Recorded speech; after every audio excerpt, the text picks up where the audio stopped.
नमस्कार मित्रांनो, सुख म्हणजे नक्की काय असतं मालिकेच्या आजच्या भागामध्ये नित्या आता तिच्या देवाजवळ येऊन बघते तर तिथून देवीची मूर्ती गायब झालेली असते.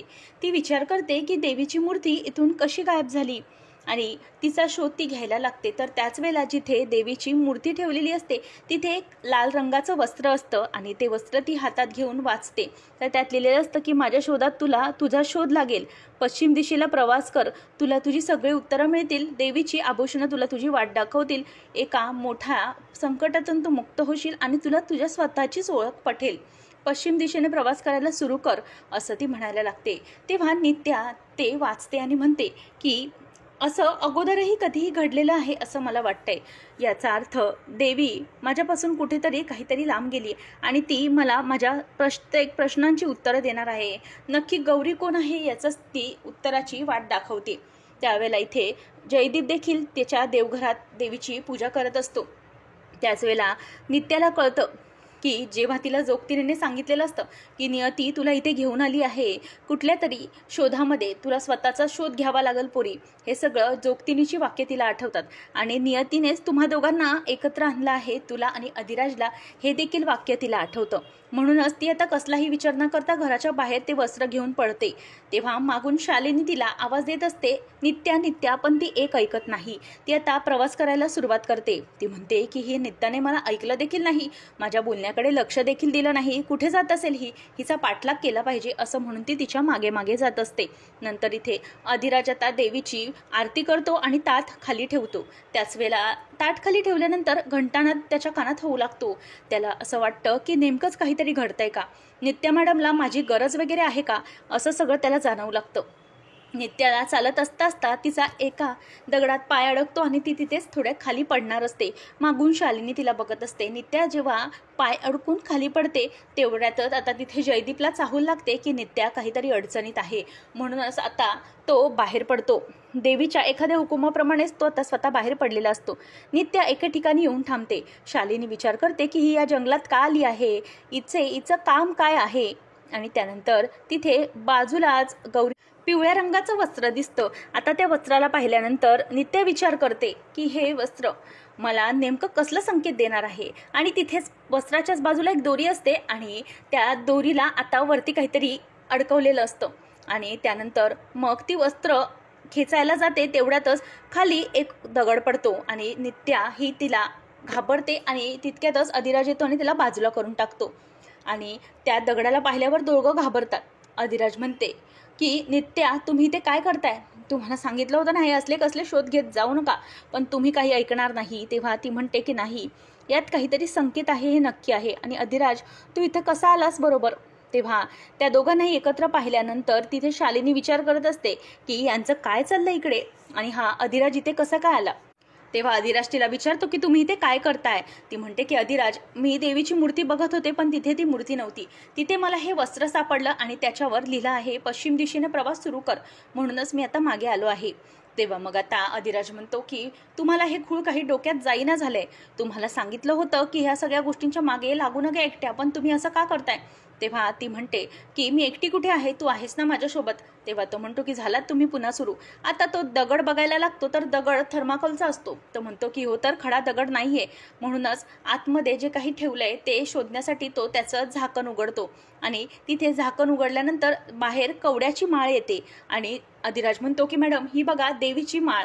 तेव्हा ती विचार करू लागते की त्या वस्त्रात लिहिलं आहे देवीची आभूषणं तुला तुझी पत्ता दाखवतील. आणि त्यानंतर तिथेच एक चिठ्ठी असते की आता दक्षिण दिशेला लाल कापड लावलं असेल झाडाला, तिथे वस्त्र नेल तुला योग्य दिशेला. आता ते ऐकल्यानंतर अधिराज म्हणतो की दक्षिण दिशा, मी सांगतोय मॅडम तुम्ही कुठेही जाऊ नका, मला हे जरा काहीतरी वेगळं लागतंय, हा सापळा तर रचला नसेल ना आपल्या विरोधामध्ये. तेव्हा हे सगळं शालिनी तिथून ऐकत असते. तेव्हा गौरी म्हणते की नाही, हा सापळा नाही, मला तर वाटतंय की देवीच मला काहीतरी संकेत देत आहे. इथे शालिनी विचार करते की यांचं नेमकं काय चाललंय, मला जरा ऐकायला आलं असतं तर बरंच झालं असतं. आणि तिची जराशी पायाची थोडी हालचाल असते आणि खालचा पालापाचोळा जरा हल्ला जातो. त्याच वेळेला तिथे अधिराजला संशय येऊ लागतो आणि तो मागे वळून बघतो तर शालिनी झाडाच्या मागे लपून जाते. नित्या विचार करते की मला तिथे जावं लागेल. अधिराज म्हणतो की नाही मॅडम, मी तुम्हाला पुढे हे असं सगळं करू देणार नाही. आणि तो म्हणतो की थांबा, मला वाटतं की इथं आजूबाजूला कोणीतरी आहे म्हणून तो बघायला जातो. नित्या जराही वेळ घालवण्याचा विचार करवत नाही आणि म्हणूनच ती स्वतः एकटीच पुढे निघून जाते आणि कवड्याची माळ हातात घेऊन ती पुढे चालते. तर दक्षिण दिशेला गेल्यावर शिवाचं एक लाल वस्त्र असतं. आता त्या कापडाच्या दिशेने ती जाते. लवली त्याचप्रमाणे राजमाने ते लावलेलं असतं. तेव्हा राजमा म्हणते की या वस्त्रामुळे नित्याला कळेल का की आपण काय म्हणतोय ते. तेव्हा तो म्हणतो की नित्याला नाही कळणार, पण माईंनी सांगितलंय गौरीला हा संकेत नक्की समजल आणि म्हणूनच त्यांनी असं करायला सांगितलंय. नित्याला आता तिथे चिठ्ठी दिसते आणि त्या लाल वस्त्राच्या ठिकाणी आभूषण हातात घेऊन तिला चिठ्ठी समजते. चिठ्ठीमध्ये लिहिलेलं असतं की याच दिशेने प्रवास कर, या दिशेने प्रवास केल्या केल्या एक घर लागेल आणि तिथेच तुला स्वतःचा शोध लागणार आहे, सरळ चालत जा. असं म्हटल्यावर ती चिठ्ठी हातात घेऊन नित्या पुढे पुढे चालत जाते आणि शालिनी म्हणत असते की ही कुठे गायब झाली अचानक. ती लपल्यामुळे तिला दोघेही कुठेही सापडत नाहीत. तर जयदीप तिसरीकडेच कुठेतरी निघून जातो. शालिनी मात्र त्या लाल वस्त्रापर्यंत, शिवाच्या लाल वस्त्रापर्यंत पोहोचते आणि त्यानंतर ती चालत चालत येऊन बघते तर तिथून जयदीप व गौरी दोघेजणही गायब झालेले असतात. नित्या आता त्या जागेपर्यंत येऊन पोहोचते आणि तिचा जुना बंगला नंदनवन जो एकदम खराब झालेला असतो, भंगार झालेला असतो, त्या वाड्यापर्यंत ती पोहोचते. ती म्हणते की इथे मी अगोदरही आलेली आहे, मला का असं वाटतंय की मी इथे अगोदर येऊन गेली आहे. नंतर तिच्या लक्षात येतं की एक दिवस अधिराज आणि ती असेच पत्ता चुकत चुकत त्याच वाड्यावर येऊन पोहोचले होते. ती म्हणते की या वाड्यावर मी अगोदर अधिराज बरोबरच आले होते आणि हा वाडा मला काही अनोळखी नाही आणि गौरी हे नाव या वाड्यावरच मी पहिल्यांदा ऐकलं होतं आणि जयदीप गौरीची लग्नपत्रिका ही मी पाहिली होती असं ती म्हणत असते. नंतर आता त्या वाड्यावर आल्याबरोबर तिला देवीचा काहीतरी संकेत मिळायला सुरुवात होते. ती म्हणते की हो, इथेच मला बरोबर देवीने आणलेलं आहे, तिला मला इथेच काहीतरी संकेत द्यायचा असणार आहे असं ती म्हणते आणि आतमध्ये प्रवेश करते. प्रवेश करत असताना तिला सतत कसली तरी जाणीव होत असते. ती म्हणते की हे सगळं मला काय होतंय. आता ती समोर पाऊल टाकते तर पाऊल टाकल्यानंतर तिला माप ओलांडल्याची जाणीव होते. जेव्हा जयदीप बरोबर लग्न झालेलं होतं त्याच वेळेला तिने येऊन माप ओलांडलेलं होतं आणि त्यानंतर हा सगळा प्रकार घडलेला असतो हा तिला आठवतो. आतमध्ये आल्याबरोबर सगळ्या ठिकाणी जाळ्या आणि धुके असतात, सगळीकडे घाण असते. तिला आता तिथे आतमध्ये आल्यावर काहीतरी भीती वाटू लागते. समोर आल्यावर ती या घरात अगोदर बागडत होती, या घरात सकाळी उठून रोज देवाची पूजा करत होती, तुळशीपाशी दिवा लावत होती, हे सगळं तिला जाणवतं आणि सगळ्या गोष्टी तिच्या डोळ्यासमोरून अगदी जायला लागतात. आणि त्यानंतर मग आता जेव्हा गौरी तुळशी वृंदावनापाशी येते तेव्हा तिथली ही तुळस अगदी सुकून घाण झालेली असते आणि त्यानंतर सगळी तिला तुळशीला बुरशी लागलेली असते. ती म्हणते की हे सगळं काय आहे, हे सगळं माझ्याबरोबर कसं घडतंय. या ठिकाणी मी अगोदर आली आहे आणि हे माझं जवळचं ठिकाण असं मला का वाटतंय आणि ती गौरी ज्यावेळेला हे सगळं करायची तेच मला सारखं सेम का वाटतंय असा सगळा विचार ती आता करू लागते आणि या जागेशी तिचा काहीतरी जुना संबंध आहे असं तिला जाणवू लागते. नंतर आता अधिराज हा जंगलापर्यंत आलेला असतो आणि त्या लाल वस्त्रापर्यंत तो येऊन पोचतो. तो म्हणतो की हेच लाल वस्त्र आहे जे त्या चिठ्ठीत लिहिलं होतं. आता इथून पुढं कसं जायचंय तर त्या चिठ्ठीच्या दिशेने जिथे तो शिवाचा बाण असतो त्या दिशेने तो आता जायला सुरुवात करतो आणि त्याच ठिकाणी गौरीने कवड्याची माळ देखील अडकवून ठेवलेली असते. आता त्याच माळीच्या दिशेने तो जायला सुरुवात करतो आणि तो धाव घेतो. नंतर आता इथे शालिनी देखील भरकटलेली असते, नेमकं कुठे काय तिला जाणवत नसतं. तिला आता सगळ्या जुन्या गोष्टी आठवू लागतात आणि त्यानंतर ती कानावर हात ठेवू लागते. जेव्हा तिला नंदिनीने म्हणजेच माईने सांगितलेलं असतं की हे घर तू वाचव, त्या बाईच्या ताब्यातून ते सगळं आठवतं. तर मागून एक हात येतो आणि ती राजमा असते. राजमाला पाहिल्यावरती ती म्हणते की राजमा तू इथे काय करत आहेस. तेव्हा ती म्हणते की थांब, मिळतील तुला तुझ्या सगळ्या प्रश्नांची उत्तरं इथे सापडतील, तू काळजी करू नकोस. ती म्हणते की मला खरंच कळत नाही हे सगळं काय. अगं माझ्या घरची देवीची मूर्ती गायब झाली, ती कुठे गेली मला खरंच काही कळले नाही. तेव्हा राजमा ही नित्याचा हात धरते आणि तिला समोर घेऊन जाते. तर तिथे समोर देवीची मूर्ती असते. आता देवीच्या मूर्तीला पाहिल्यावरती तिला खूपच जास्त आनंद होतो. ती स्वतःचे चपला पायातल्या काढते आणि देवीच्या मूर्तीजवळ जाते आणि राजमा देखील मूर्तीकडे बघत असते. आणि नंतर नित्या ही मूर्तीला हात जोडून म्हणते की ही मूर्ती इथे कशी काय आली, मला खरंच कळले नाही, नेमकं हे सगळं काय आहे. आता देवीला ती जेव्हा हात जोडते तेव्हा तिला सगळं आठवू लागतं. पूर्वीच्या गोष्टी जेव्हा देवीचं विसर्जन करत असताना ती देवी कशाप्रकारे पुन्हा शिर्के पाटलांच्या वाड्यात येते आणि ते सगळं तिला आठवतं आणि त्या गोष्टी तिला जाणवू लागतात. घरातल्या सगळ्या गोष्टी, घरातली माणसं तिला दिसू लागतात. देवी माईचा उदो उदो, अंबाबाईचा उदो उदो असे प्रत्येकाचे आवाज तिच्या कानावर पडतात.